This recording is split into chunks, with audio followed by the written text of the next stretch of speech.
I think recording has started. So today, I am skipping Angana Sutta. I will deal with later. Let me start with the Islam or Muslim political thought, Jia Barni. The problem with me in understanding Jia Barni is that I'm not a Muslim actually. A Muslim can better understand a Islamic political thought than a Hindu. Uh, Primarily because I'm not an expert, right? I'm reading Gia Burney, and whatever I understand, I try to, make you understand. You can also add, uh, you know, to my talk if you know something on Gia Burney, but uh, it also my responsibility that I need to check it, whatever you are saying, whether it is right or wrong. Right.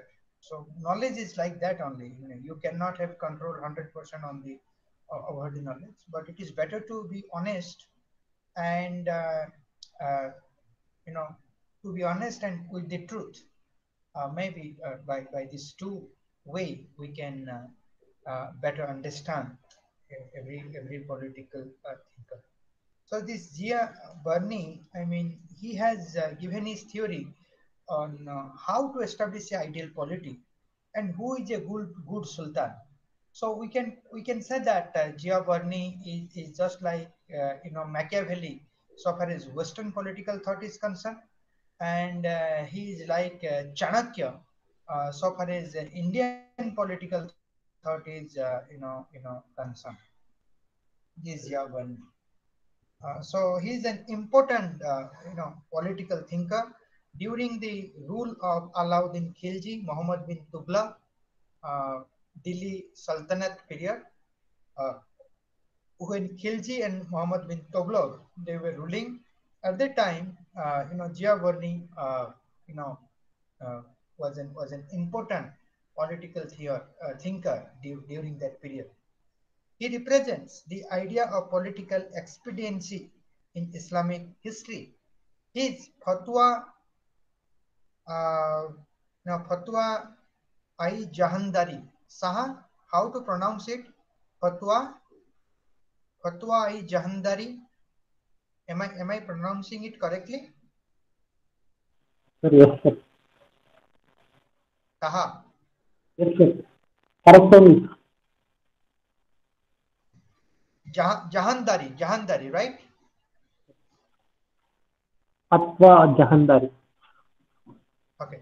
Fatwa Jahandari is actually his classical work on the statecraft, which can be compared with Arthashastra of Kautilya or Prince of Machiavelli. Basically, in Arthashastra or Prince or in this Jahandari, there are lots of prescription on uh, you know how to be a better king and how to rule the state effectively and efficiently. So you can say that it is a Arthashastra, Islamic Arthashastra, or it is a Islamic prince. You can say that for his emphasis on following Shariat laws and for his views on Hindus. He has been called a conservative and a fundamentalist and a bigot. Right. We'll see what is his understanding of Shariat and what is his views on Hindus and why he has been called as a conservative and fundamentalist, and a bigot, right? We'll know, right? In his book, that Fatwa Jahandari, he has mentioned that the most important task of a king or sultan is to achieve the objective or end, and the end is to strengthen the state, whatever the means. So, the goal of a sultan or a king is to strengthen the state by whatever means. I mean, means doesn't matter, end matters. So, for Bernie, end matters, end justifies the means. That is what is the end? End is to strengthen the state. Means can be anything, right?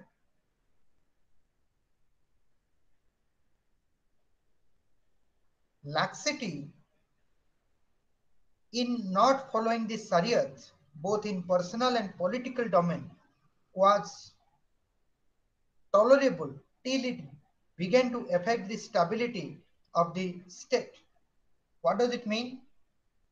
Suppose you are not following, the king is not following the Shariat law, or the subjects, they are not following Shariat law either in their private or political life, then uh, it is pardonable till the non-following of Shariat law becomes a reason for the instability of the state, right?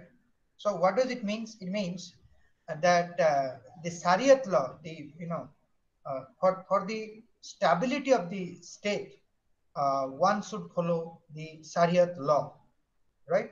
So Shariat law is basically, the purpose of Shariat law is to stabilize the state, right? The suppressing rebellious elite, suppressing rebellious elite, both Hindu and Muslim elite, and banning education to underprivileged, etc., were all intended for consolidating the powers of Muslim ruler. Uh, Why Bernie is a fundamentalist and bigot? Now, he is directly saying that stability always matters. For that, Shariat law must be followed, and for the stability, uh, you know, you need to suppress, or the king should suppress the rebellious elite. And those elite may belong to the Hindu religion or may belong to the Muslim religion. Along with that, you know, uh, education must be banned for the underprivileged, etc. Right? Those who are underprivileged, education should not be given to them. Right? Uh, why? Why education should not be given, and why this rebellious elite must be suppressed? The reason is that the reason is that uh, you know uh, the consolidation of the power of the Muslim ruler. The consolidation. The power must be consolidated uh, to a particular person, that is, Sultan. Right. So if this rebellious elite uh, will not be suppressed, if education will be provided to the underprivileged segment of the society, then that consolidation or the strength uh, of the king cannot be strengthened, right? So to consolidate the powers of the Muslim ruler and making the Sultan very strong, Jia Varni, suggest for suppressing the rebellious elite and banning education to the underprivileged section of the society. Since Islamic following was restricted to the narrow section of the population, Barney felt it necessary to widen the Islamic base for political obligation towards the monarchy. It means uh, that uh, the the very purpose. What is the end? I said that end is to strengthen the state. Now, how to strengthen the state? The state can be strengthened only when large section of people, they develop a kind of obligation, whether it is a voluntary obligation or a forcible obligation to the state, or to the sultan or king. Then only the state can be strengthened. So for that, the uh, the non-Islamic people, the non-Islamic people, you know, must be forced to follow the Islam rules and regulation, right? Just a minute, just a minute.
So I'm sorry, actually, I had a personal call.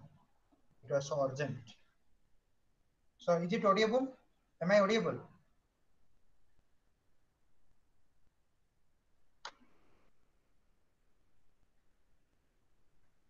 Taha, am I audible?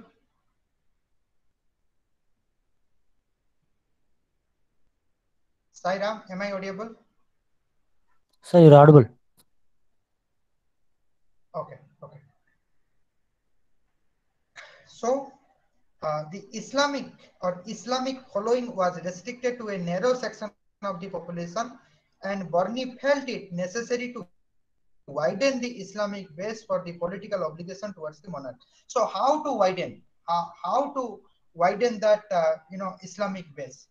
Only through making non-Islamic people Islamic, right?